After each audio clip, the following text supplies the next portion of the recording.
ahousu billahi min asheytaani rajim bismillahi rahmaani rahim mbokki taalibe yi allahuma salli alal mawsuufi bil karami wal juudi. yow mi nga xamante ne nii yàlla daa dogal nga nekk ci ay njàqare nekk ci ay jafe-jafe amoo kenn ku la ko mën a fajal ku dul yàlla sunu borom mi nga xamante ne nii mooy faj aajo yi, maa ngi lay digal ngay def suuratu fatiha di ko jàng nii ma la koy waxe.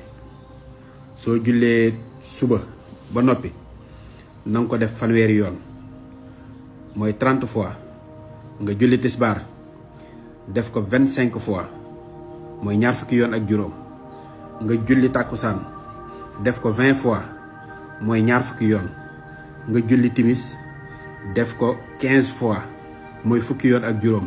soo jullee gee nga def suuratu fatiha fukki yoon mooy 10 fois.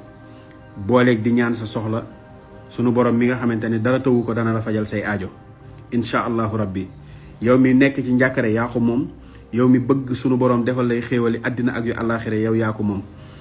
lu baax nag na ci ñëpp jot ndax lu baax dañ koy séddoo incha allahu rabbi. képp ku ci jot nga jottali ko sa morom te xam ne lu am solo la. wasalaamualeykum wa rahmatullahi taala wa barakaatuhu.